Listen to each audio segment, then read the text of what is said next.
Tuhan, karena hari ini adalah hari yang ke-365.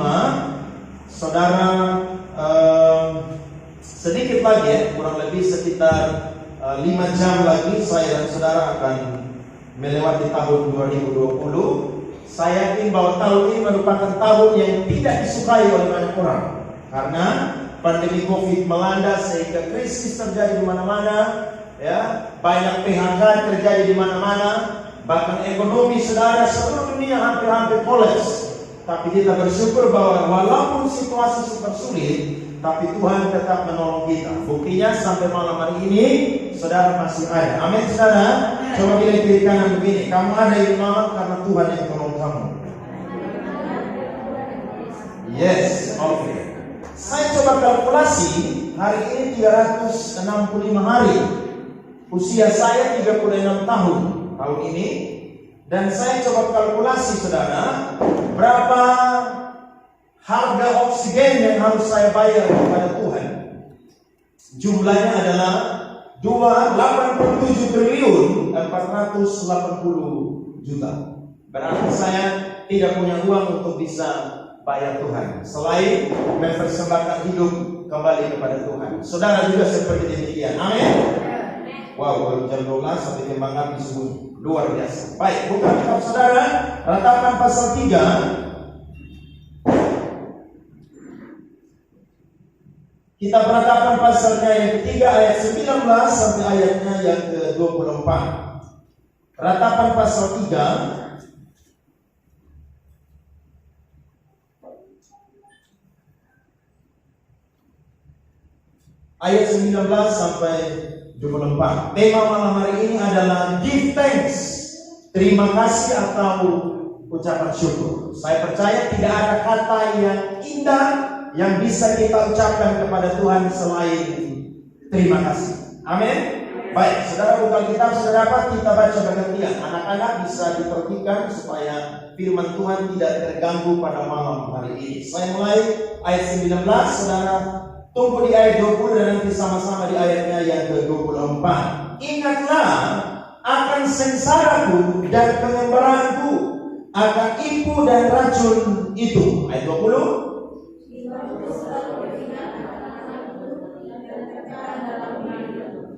Tetapi hal-hal inilah yang kuperhatikan. Oleh sebab itu aku berharap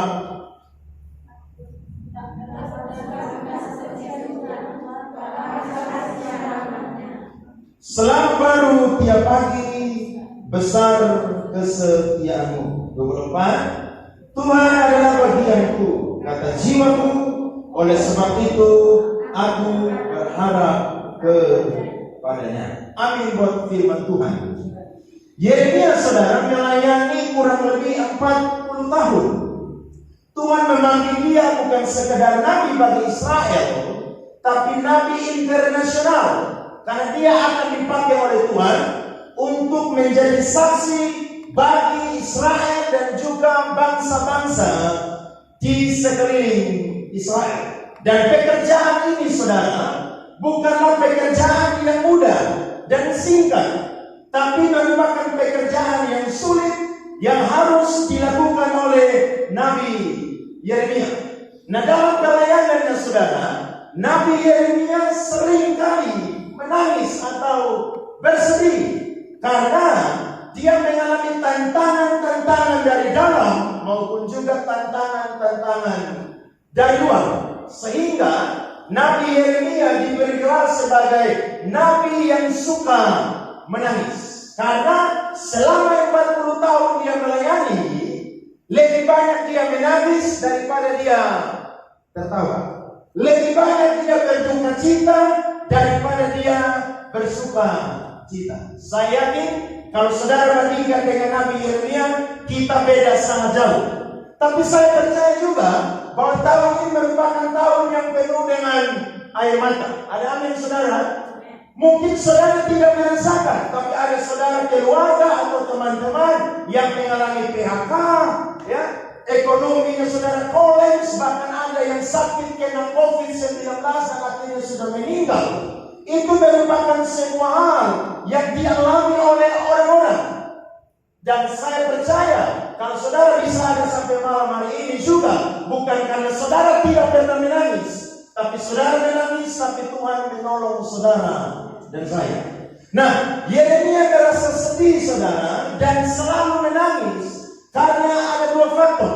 Saya catat yang pertama adalah ketika melayani selama 40 tahun. Yang pertama adalah faktor dari dalam. Apa saja perintah daripada Nabi Yeremia? Saudara bisa lihat poin yang pertama adalah isi khotbah dan pembuatannya berisi pesan negatif sehingga tidak ada yang bertobat. Karena pada waktu Yeremia melayani, orang lebih suka dengan khotbah yang mengenakan telinga. Tidak suka dengan khotbah Yeremia yang temanya adalah pertobatan. Nah, selama dia khotbah 40 tahun, tidak ada satu orang Israel pun yang bertobat. Bahkan keluarganya sendiri pun juga tidak bertobat. Kalau dia jadi pendeta zaman sekarang, pasti orang akan beri gelar kepada dia pendeta yang tidak berhasil atau pendeta yang tidak diberkati. Kemudian yang kedua adalah dia diancam ketika berdua, ketika dia menyampaikan apa yang menjadi pesan atau wahyu Tuhan.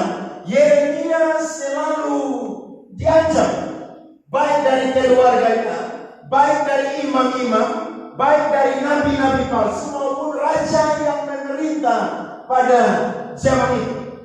Dan yang ketiga adalah Yeremia mau dibunuh. Coba saudara lihat Yeremia pasal 26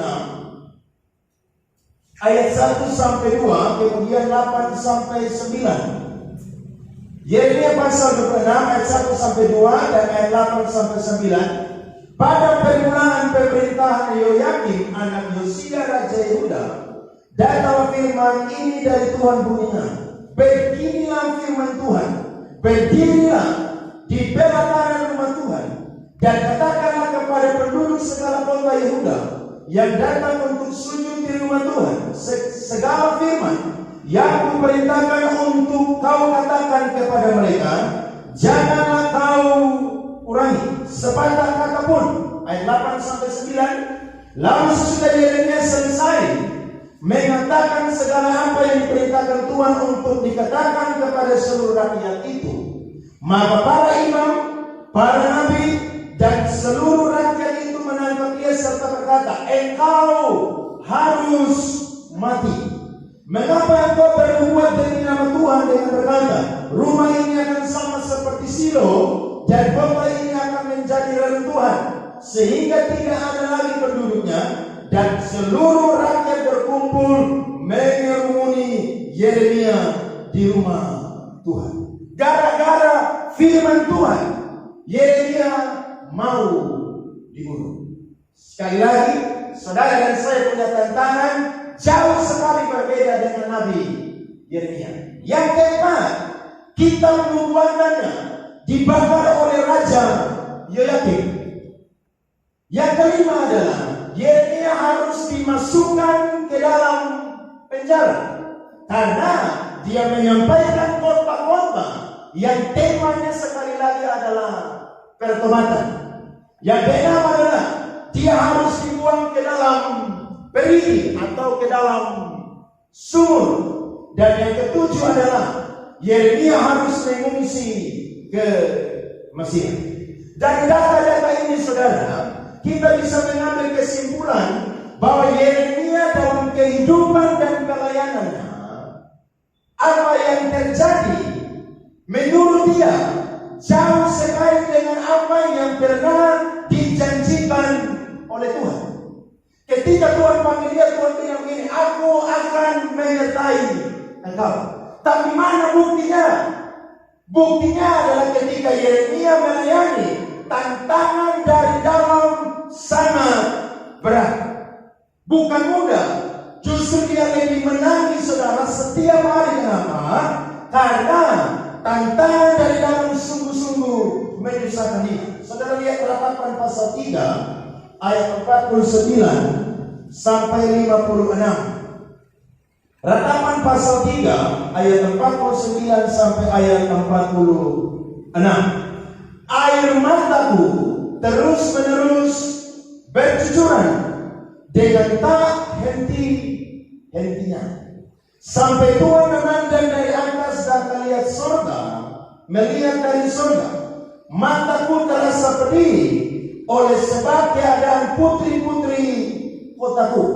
Seperti burung aku diburu-buru oleh mereka yang menjadi seteruku tanpa sebab. 53 sampai 56 sama-sama. 23. Mereka melemparkan aku hidup-hidup dalam lubang, melontari aku dengan batu, air memanjir di atas kepalaku. Kusangka binasa. Ya Tuhan, aku memanggil namamu dari dasar lubang yang dalam. Engkau mendengar suaraku. Janganlah kau tutupi telingamu terhadap kesaku dan teriak tolongku. Saudara perhatikan, Yeremia mengalami penderitaan lebih banyak daripada kesenangan. Tapi dia setia melayani Tuhan dan setia melayani apa yang sudah Tuhan percayakan bagi Yeremia untuk menyampaikan kabar baik kepada orang Israel pada zaman itu. Nah, faktor yang kedua yang saya catat adalah faktor dari luar.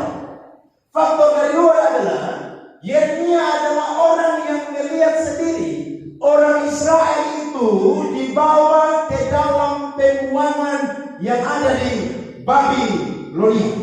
Nah, ketika mereka ada di sana, saudara, mereka bersedih, mereka bersukacita. Kesedihan mereka yang pertama, saudara perhatikan, kota Yerusalem yang indah dan ramai menjadi sunyi dan runtuh. Kota Yerusalem adalah kota yang terbaik pada zaman itu karena dibangun oleh seorang raja yang bernama Daud dan juga Salomo. Mereka bangun kota itu sehingga kota itu merupakan kota yang punya pemandangan yang sangat luar biasa. Tapi ketika mereka berdosa kepada Tuhan, maka Tuhan pakai Nebukadnezar dan Babel, saudara, untuk menghancurkan kota Yerusalem, sehingga kota yang indah itu menjadi runtuh. Yang kedua adalah bait Allah yang megah dihancurkan. Bait Allah pernah dibangun oleh Salomo. Kalau saudara baca dalam Totawarit pasal 7, kemegahannya sangat luar biasa. Tapi ketika saudara mereka bikin dosa, maka Tuhan tidak kompromi dengan yang namanya orang Israel. Bait Allah yang megah Tuhan pakai Nebukadnezar untuk menghancurkan bait Allah. Jadi jangan heran kalau zaman sekarang orang bakar gereja, bongkar gereja, itu sesuatu yang sebenarnya biasa. Kenapa? Mungkin itu cara Tuhan supaya orang Kristen boleh sungguh-sungguh kepada Tuhan. Karena gereja, karena bait Allah itu bukan bait Tuhan yang sesungguhnya. Bait Tuhan yang sesungguhnya adalah hati dan kehidupan kita. Ada amin, saudara? Makanya ketika orang Kristen dibakar gereja, orang Kristen tidak mau marah, tidak mau ribut, tidak mau angkat senjata. Kenapa? Karena bagi orang Kristen, gereja berbicara tentang pribadi. Gereja bukan berbicara tentang hidup. Kalau ini kita alami, saya percaya satu saat orang Kristen akan gereja tidak lagi di gedung, tapi di mana? Bisa di bawah pohon, bisa di rumah gua, bisa di rumah masing-masing. Kenapa? Karena bait Allah dihancurkan. Kemudian saudara, yang ketiga adalah tembok Yerusalem diruntuhkan. Saudara mungkin lihat tembok ini sesuatu yang biasa, tapi pada zaman perjanjian lama, tembok itu merupakan lambang pertahanan kota. Ketika tembok runtuh, maka bangsa itu pasti akan kalah. Saudara ingat Yeriko, ketika Yosua dan orang Israel tiup sangkakala, tembok itu runtuh. Mereka lompat masuk, semua penduduk Yeriko mati ditumpas habis oleh Yosua dan orang Israel. Yang keempat adalah hidup dalam sengsara dan perbudakan di Babel. Mereka mau beli air, mau minum air saja, mereka beli. Mereka yang dulunya memuji Tuhan pakai kecapi, mereka gantung mereka punya kecapi di pohon dan rusak. Kenapa? Mereka hidup dalam perbudakan. Saya ini keadaan bikin siapapun juga pasti akan depresi malah. Karena dulu hidupnya bebas, hidup makmur, tapi tiba-tiba hidupnya penuh dengan krisis. Bahkan ada di dalam perbudakan. Kemudian yang kelima adalah Allah berbalik menjadi musuh Israel karena dosa mereka. Dulu Allah adalah sahabat mereka, Allah adalah bapa mereka.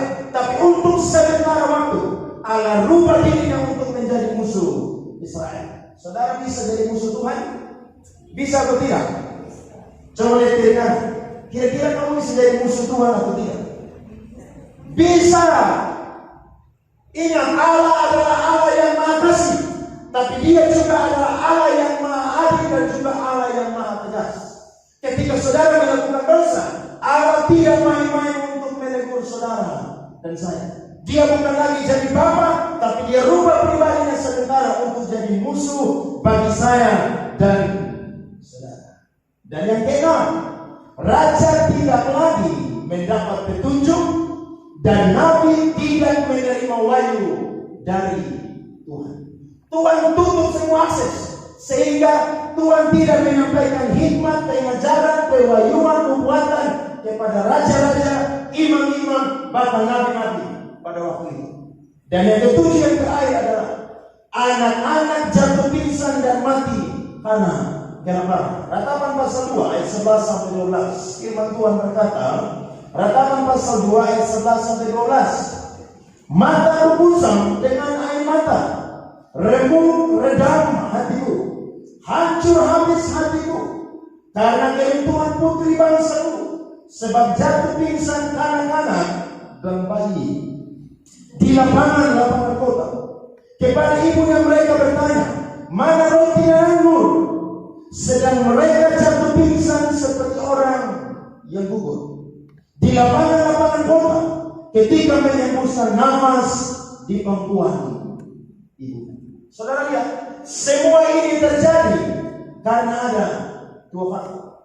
Faktor yang pertama adalah pemberontakan orang Israel.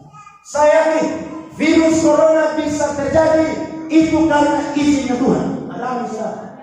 Tidak ada sesuatu di dunia ini yang terjadi tanpa izinnya Tuhan. Karena Tuhan lihat dari surga, semua orang sibuk cari yang namanya materi, sibuk cari yang namanya kedudukan, sibuk cari yang namanya harta kekayaan dan lain sebagainya. Sementara orang lupa lihat di atas dan lihat siapa yang menjadi sumber dari semua itu. Sehingga Tuhan izinkan akhir tahun 2019 dimulai dari Wuhan, China, dan hari ini menyebar hampir ke seluruh dunia. Siapa yang tidak stres? Semua stres. Negara semua bingung bagaimana bisa menghentikan virus corona. Maka saudara, mereka harus bikin yang namanya vaksin supaya semua orang di dunia bisa disuntik sehingga virus corona itu mungkin saudara tidak mudah masuk. Kenapa? Karena ada kekebalan tubuh yang ada di dalam manusia. Tapi tadi saya dapat pesan dari teman, di Inggris sekarang ada lockdown dan lain sebagainya. Kenapa? Karena virus ini saudara berubah lagi. Bukan hanya sekedar bercakap-cakap dengan orang lewat udara, tapi ketika orang lapar tidak makan dengan kenyang, maka virus itu dengan mudah masuk dan akhirnya orang bisa terkena virus corona. Saudara percaya 2021 tidak lebih baik daripada 2022? Saya jamin 2021 akan tambah tidak baik. Kenapa tambah tidak baik? Karena dunia sedang menuju kepada penggenapan kitab wahyu. Jadi dunia tidak akan enak lagi, akan tambah sulit. Kenapa? Karena semua ini akan menuju kepada pemerintahan antikris. Makanya saudara ini Tuhan hari ini jangan main-main. Ada amin. Kalau saudara main-main, antikris datang, saudara akan terima dengan mudah. Kenapa? Karena semua sistem ekonomi disatukan, sistem politik disatukan, pokoknya semua sistem di dunia disatukan. Dan akhirnya semua orang akan hormat kepada satu pribadi yang namanya adalah anti Kristus. Saudara pulang belajar kitab Wahyu. Semua yang terjadi sedang menuju penggenapan kitab Wahyu. Makanya Yesus bilang, Tuhan Yesus, dia datang sama seperti pencuri. Kalau pencuri datang, dia tidak mungkin kasih tahu, Bapak Agus, malam saya mau mencuri ikan di rumah ya, nanti tolong jam tidur. Tidak mungkin. Pencuri akan datang, tidak pernah kasih tahu.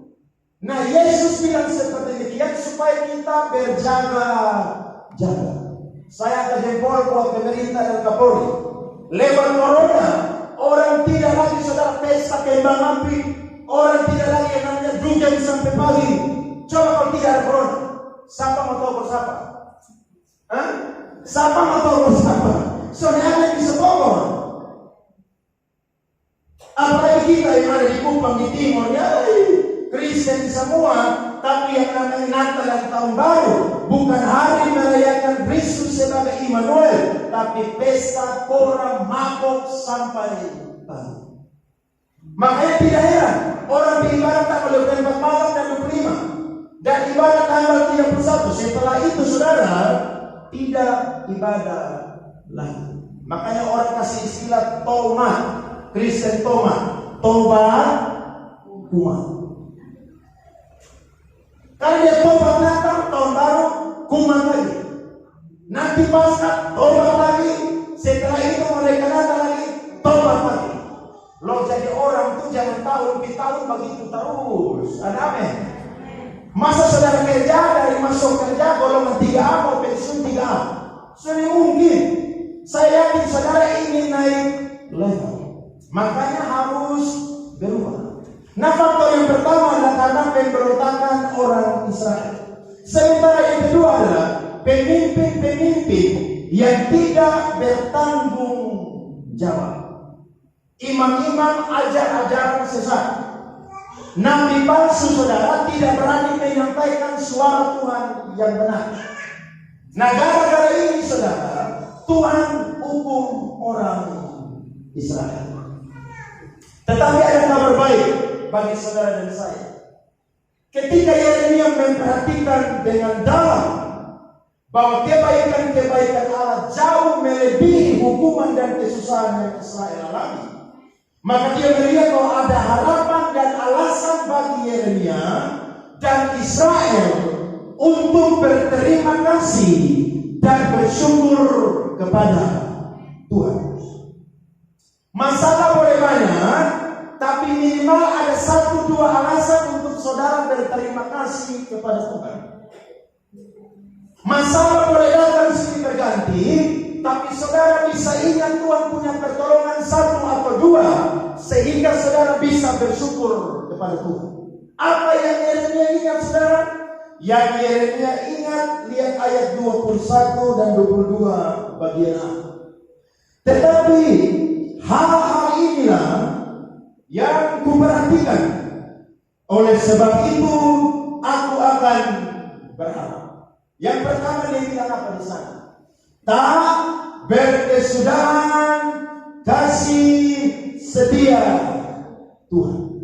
Dan terjemahan atau versi King James bunyinya begini: oleh karena kasih setia Tuhan, kami tidak habis. Yeremia mau bilang begini, sederhana begini: lebih baik Tuhan buang mereka di Babel daripada Tuhan binasakan Israel 100%. Singkatnya begini: oleh karena kasih setia Tuhan, kami tidak habis. Saya tanya saudara, saudara pilih sakit langsung mati atau sakit tobat kembali kepada Tuhan?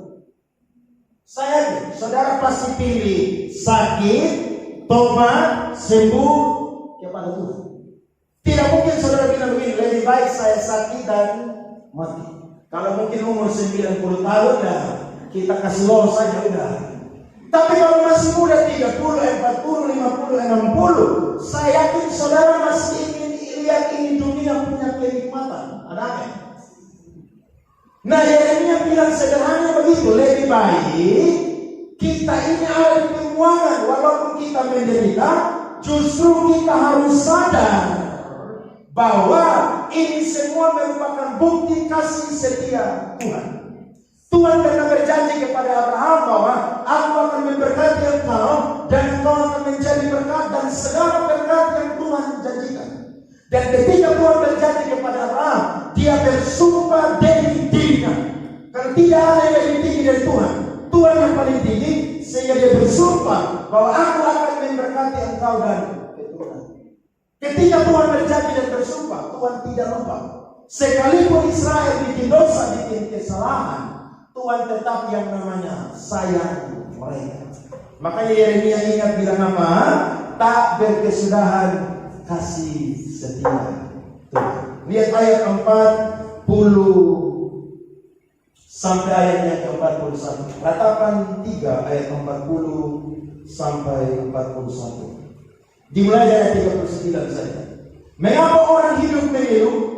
Biarlah setiap orang mengeluh tentang dosanya. Mari kita menyelidiki dan memeriksa hidup kita dan berpaling kepada Tuhan. Mari kita mengangkat hati dan tangan kita kepada Allah di sorga. Firman bilang mengeluh karena apa, saudara? Dosa. Jadi kalau saudara sakit jangan mengeluh. Mungkin ada yang sakit karena dosa. Ingat baik-baik. Segala masalah saudara harus lihat dari sisi pandang Tuhan, bukan cara pandang kita sebagai manusia. Dia bilang apa? Tak berkesudahan kasih setia Tuhan. Lebih baik Tuhan buang orang Israel dan mereka tobat di pembuangan daripada Tuhan musnahkan mereka semua dan akhirnya tidak ada lagi keturunan orang Israel. Saudara, kalau alami masalah tantangan, cepat-cepat sadar. Cepat-cepat tobat. Kalau Tuhan kasih masalah, kasih tantangan, itu tandanya saudara dan saya harus memperbaiki diri. Coba saudara ingat, mungkin ada yang sakit tahun 2020. Coba kalau Tuhan tidak sembuhkan, mungkin hari Natal tanggal 25 kemarin ada yang sudah pergi siram rampe di lima kubur. Kenapa? Karena sudah innalillahi wa inna ilaihi raji'un. Tapi saudara sakit, saudara, Tuhan tolong saya, sembuhkan saya. Tuhan sembuh. Saudara pernah sakit tahun 2020? Saya pernah sakit 2020. Aduh, sakit setengah mati. Saya bilang Tuhan sembuhkan. Saya mau pelayanan. Kenapa? Saya ingin melayani Tuhan lebih dahsyat lagi. Saya doa Tuhan sembuhkan. Saudara lihat, Tuhan kasih kita tantangan persoalan supaya kita cepat-cepat sadar dan tobat. Jangan ketika kita sakit, alami masalah persoalan, kita mengeluh dan kita kasih salah Tuhan. Padahal mungkin faktornya adalah diri kita sendiri, di mana kita melakukan dosa dan kesalahan. Lihat, Roma pasal 2 ayat 4 sampai 11. Firman Tuhan berkata, Roma pasal 2 ayat 4 sampai 11. Maukah engkau menganggap sepi kekayaan kemurahannya, kesabarannya dan kelapangan hatinya? Tidakkah engkau tahu bahwa maksud kemurahan Allah ialah menuntun engkau kepada apa, saudara? Pertobatan. Ayat yang kelima dan seterusnya. Tetapi oleh kekerasan hatimu yang tidak mau bertobat, engkau menimbul murka atas dirimu sendiri. Pada hari waktu mana murka dan hukuman Allah yang adil akan dinyatakan. Ia akan membalas setiap orang menurut perbuatannya, yaitu hidup kekal kepada mereka yang dengan tekun berbuat baik, mencari kemuliaan, kehormatan dan ketidakbinasaan. Tetapi murka dan geram kepada mereka yang mencari kepentingan diri sendiri, yang tidak taat kepada kebenaran, melainkan taat kepada kelaliman. Penderitaan dan kesesatan akan menimpa setiap orang yang hidup yang berbuat jahat, pertama-tama orang Yahudi dan juga orang Yunani, kalau tambah kita juga.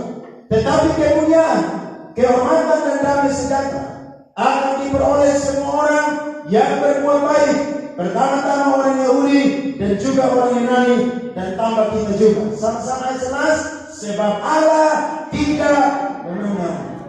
Nah, Allah tidak pandang apa, saudara? Pendek tajuk kalau tidak bertobat mati masalah. Betul. Makanya Tuhan itu tidak pandang bulu. Mau pendeta, mau majelis, mau penatua, mau pelayan, mau jemaat, mempermainkan kasih karunia Tuhan dan kemurahan Tuhan.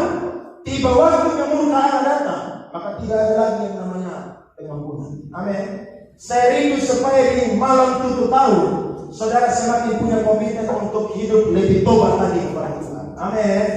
Perbaiki kehidupan. Kalau apa yang masih kurang, saudara minta Tuhan, tahun 2021 saya lebih baik lagi daripada tahun 2020. Jangan saudara bilang, Tuhan 2021 saya lebih kaya daripada 2020. Boleh, tapi yang penting adalah kehidupan jiwa atau kerohanian kita. Amin. Karena ketika kita mati, jiwa kita yang menemani kita bersama-sama untuk berjumpa dengan Tuhan di surga. 2 Timotius 2 ayat 24 sampai 25. Firman Tuhan berkata, sedangkan seorang hamba Tuhan tidak boleh bertengkar, tetapi harus ramah terhadap semua orang. Ia harus cakap mengajar, sabar, dan dengan lemah lembut dapat menuntun orang yang suka amal. Berarti pada zaman itu di gereja Efesus ada jemaat lain yang suka apa? Suka apa? Berarti zaman sekarang ini memang modern. Makanya zaman sekarang ada jemaat, ada pelayan yang suka melawan. Pendeta ngomong apa? Dia bilang amin. Tapi tidak mau ikut. Pendeta ngomong A, dia bilang B. Pendeta bilang B, dia bilang O. Sejalan, kenapa? Karena memang dasarnya suka melawan. Hati-hati saudara yang suka melawan, bertobat cepat. Karena saya tidak mau seperti Musa yang tidak masuk tanah Kanaan. Musa marah dengan orang Israel. Kenapa? Mereka tiap kali lapar, haus, berkelahi dengan Musa. Musa bilang mereka Tuhan Allah masuk berkelahi mereka tiap hari. Musa ketemu Tuhan. Tuhan bilang Musa, kasih orang Israel, sebentar saya akan kasih mereka air. Bahkan lu pergi bicara dengan itu gunung batu sehingga mengeluarkan air. Tapi karena Musa itu emosi, pada firman Tuhan bilang, di ini dunia hanya satu orang yang paling sabar dan paling lemah lembut. Siapakah dia? Siapakah dia? Coba lihat saudara suami istri. Lu sabar ke Musa suami. Saya yakin kita kalah jauh. Amin. Musa marah saudara, sehingga dia bilang kalian bangsa yang durhaka. Bahkan Tuhan suruh Musa bukan pukul itu gunung batu, cuma bicara. Musa ambil tombak, Musa pukul, pam. Ayat kedua. Tapi Tuhan bilang ke Musa, lu sudah menghormati mereka punya kekudusan di depan umat Israel. Hari ini pun juga bilang, lu sudah akan masuk tanah Kanaan. Aduh, gara-gara emosi marah saudara, tidak masuk tanah Kanaan. Makanya saudara jangan bosan masuk neraka. Kalau bicara omong dengar, ya. Kalau yang tidak baik saudara bisa protes, yang tidak cocok. Tapi kalau yang baik ikut, jangan batal, jangan melawan. Akhirnya saudara pendeta juga masih manusia. Nah, perlu jaga hati supaya tidak yang namanya terpengaruh. Kemudian, sebab mungkin Tuhan memberikan kesempatan kepada mereka untuk apa saudara? Bertobat dan memimpin mereka sehingga mereka mengenal kebenaran. Dulu kita pendosa bilang begini, kalau ada yang mau jadi gembala jemaat di sini, saya kasih ingat, kalian punya usus harus lebih panjang daripada jemaat. Maksudnya, artinya gembala harus lebih jauh sabar daripada jemaat.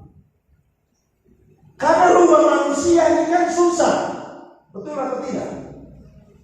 Yang bisa rubah manusia ini cuma siapa? Tuhan Allah. Coba saudara yang nikah belasan tahun, puluhan tahun, rubah suami istri bisa atau tidak? Susah.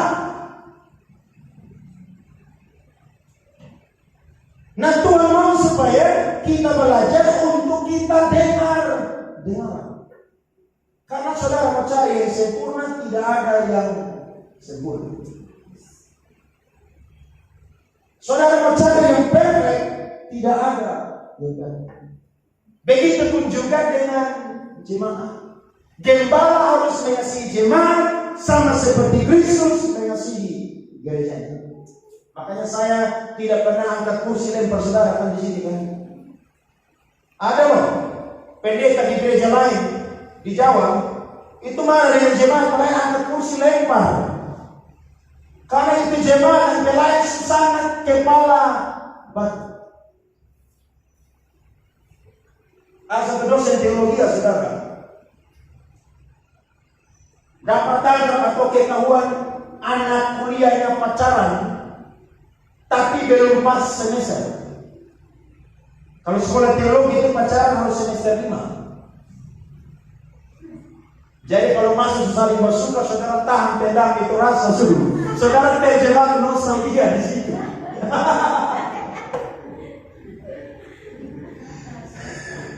Harus semester 5 baru pacaran. Tapi masih sekolah teologi itu manusia. Nanti seperti pelayanan saudara, mereka sebagian di sana pulang, kita tunggu di sini.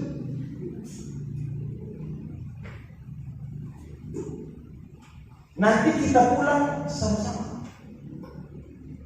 Kenapa mereka berjanji saudara? Karena sudah saling suka. Para sekolah pendeta, bayangkan tiap hari doa pagi. Siapa yang tidak doa pagi 1 minggu 2 kali dapat hukuman naik di ruang doa 4 jam. Lebih baik doa 1 jam daripada doa 4 jam. Doa 1 jam aja saudara sudah setengah mati. Bangun jam setengah 5 pagi, doa jam 5 pagi. Bayangkan tidur jam 1, tidur jam 2 selama 4 tahun begitu. Kira-kira sanggup? Berat. Makanya kalau sekolah pendeta itu saudara masuk 50, wisuda mungkin 10 saja. Karena memang dia proses sangat luar biasa. Dosen ini ketahuan anaknya pacaran dia panggil. Dia tidak panggil perempuan, dia panggil laki. Kenapa kamu melanggar aturan kampus? Pak, saya mau tahan tapi tidak bisa. Saya harus gaspol ataupun gas. Maka dosen tanya saudara, dosen tampar dia di kanan. Kamu tahu, kamu mau jadi pendeta, kamu tidak tahu bagaimana kamu jadi gembala ngomong kepada jemaat. Wih, dosen tampar saudara. Sejak itu tidak ada lagi yang pacaran. Kenapa? Ketahuan dapat tanpa. Karena moto daripada dosen teologi Alkitab ini bukan cuma untuk diajar, tapi untuk juga dihajar. Jadi saudara lihat, keras, tapi pembentukannya adalah untuk apa? Supaya orang bisa mengenal Tuhan yang sebenarnya. Dan orang yang lulus kuliah, dia akan jadi hamba Tuhan yang berhasil.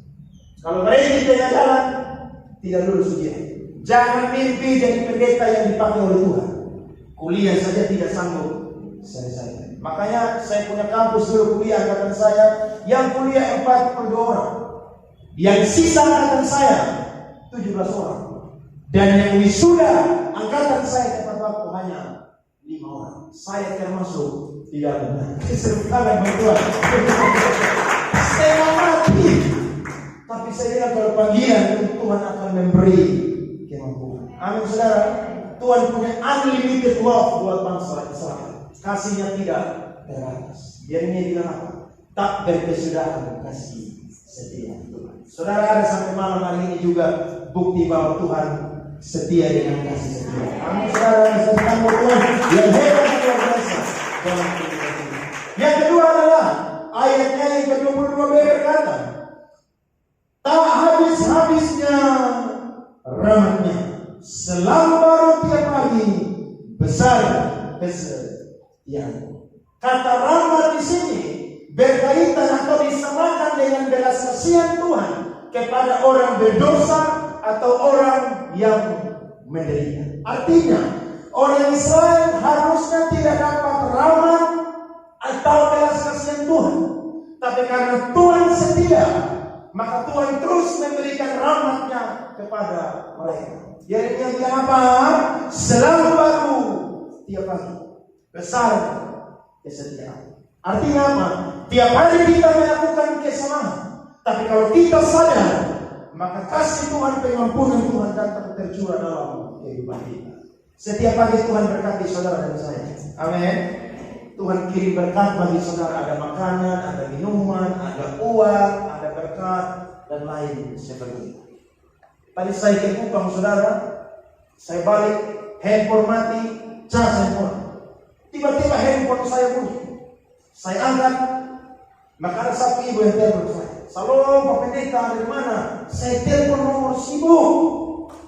Saya bilang, aduh, saya tadi pergi ke Kupang karena sedang mengecilkan baju yang besar. Jadi sudah ada di mana? Ada di rumah. Baik, tunggu 15 menit, sebentar lagi saya akan sampai. Maka ketika dia sampai, saudara berbicara dengan saya, dia kasih keluar amplop yang sedang-sedang saja. Dia bilang, Pak Pendeta, akan berkat akhir tahun buat. Saya bilang, Tuhan, ternyata kalau kirim Tuhan itu tidak perlu kejar-kejar berkat. Berkat yang akan kejar saudara dan saya. Bukan berarti saudara tidak kejar. Saudara kejar, tapi Tuhan istimewakan saudara ketika saudara bekerja. Saudara punya pekerjaan beda dengan orang lain. Karena saudara kerja dengan jujur, dengan tulus, dengan tanggung jawab, maka Tuhan lihat saudara jadi orang yang berbeda dengan orang-orang yang di sekeliling. Jangan kejar berkat kalau kirim Tuhan. Kejar perkenanan Tuhan. Kalau Tuhan berkenan, Tuhan bisa kirim orang yang berkati saudara. Saya bilang, Tuhan saya mau beli sandal nih, tapi tidak sebat hari ini. Maka besok saya pergi beli sandal baru. Kenapa? Sekalian dengan selamat tahun baru. Tuhan baik dong, ada berkat di akhir tahun. Yeremia bilang, tak habis-habisnya selamatnya. Selalu baru tiap pagi, besar kesetiaan.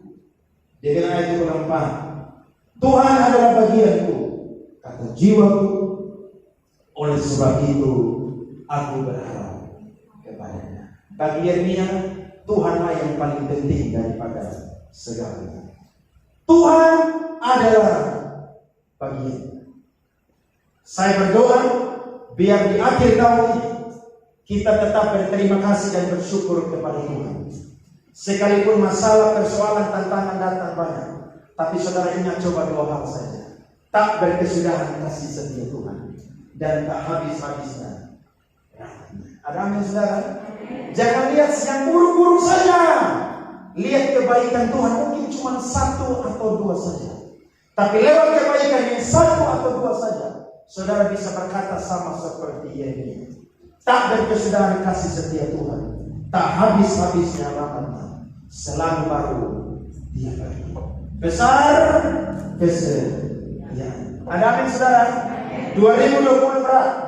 Tahun yang kalau kita mau bilang adalah tahun yang berat. Tapi coba saudara tambah kata K di situ. Dari yang berat menjadi apa saudara? Berat. Ada amin? 2020 berat. 2021 juga kita tidak tahu apa yang terjadi. Tapi bersama dengan Tuhan kita mampu jadi orang yang bersyukur dan berterima kasih. Karena kasih setia Tuhan tidak akan pernah habis-habisnya.